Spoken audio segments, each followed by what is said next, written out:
Assalamualaikum warahmatullahi wabarakatuh. Perkenalkan, nama saya Muhammad Irman Tasya dari kelas MN24A dengan NIM 2024008021. Di sini saya akan menjelaskan tentang analisis strategi perubahan organisasi di PT Telkom Indonesia. Yang pertama yaitu ada latar belakang. Latar belakang dari PT Telkom Indonesia yaitu perusahaan telekomunikasi terbesar di Indonesia yang kini melakukan transformasi menuju digital telco company.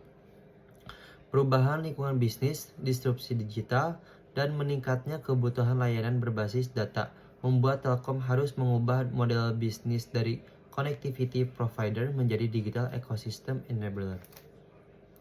Kemudian fokus transformasi PT Telkom ini yaitu digitalisasi layanan, efisiensi organisasi, dan pengembangan kapabilitas sumber daya manusia atau SDM berbasis teknologi. Kemudian adapun strategi perubahan yang dilakukan oleh Telkom. Yang pertama yaitu Telkom ini mengadopsi strategi kombinasi ekonomi dan pengembangan. Yang pertama yaitu ada strategi ekonomi. Di antaranya yaitu restrukturisasi anak perusahaan, misalnya pemisahan IndiHome ke Telkom. Kemudian efisiensi operasional dan fokus investasi pada bisnis digital berpotensi tinggi seperti data center, cloud AI, dan IoT. Kemudian yang kedua yaitu strategi pengembangan. Di antaranya yaitu inovasi produk digital seperti My IndiHome, Neocentric, Big Box, Padi UMKM. Kemudian poin yang kedua yaitu kolaborasi dengan startup dan BUMN lain untuk membangun ekosistem digital nasional. Kemudian poin yang terakhir yaitu transformasi budaya kerja melalui program Telkom Digital Amweba untuk mendorong inovasi internal. Next, selanjutnya yaitu kesiapan perubahan yang harus disiapkan oleh PT Telkom ini. Yang pertama yaitu ada need for change. Poin-poinnya yaitu diantaranya tekanan kompetitif dari provider global dan OTT seperti Netflix, YouTube, dan lain-lain. Kemudian poin yang kedua yaitu perubahan pendapatan dari layanan legacy seperti telepon dan SMS. Kemudian kebutuhan mendesak untuk adaptasi model bisnis digital. Kemudian yang kedua yaitu yang harus disiapkan ada leadership dan direction.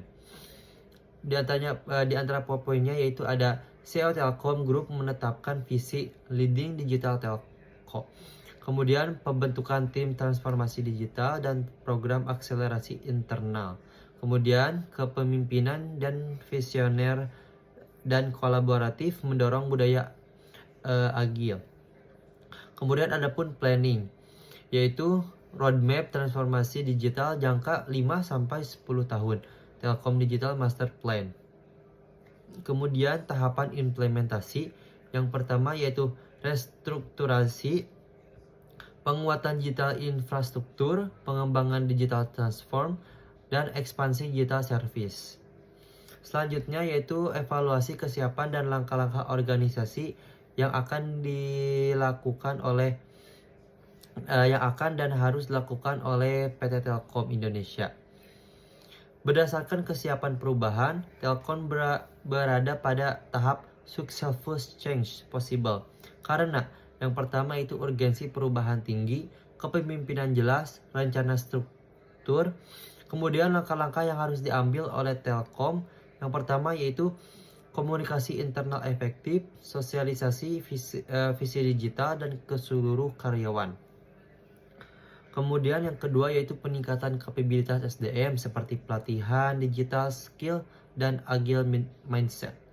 Kemudian yang ketiga yaitu monitoring dan evaluasi berkala. Mengukur dampak transformasi melalui KPI digital. 4. Kolaborasi eksternal, yaitu menggandeng mitra global seperti Google, Clouds, dan AWS untuk mempercepat transformasi.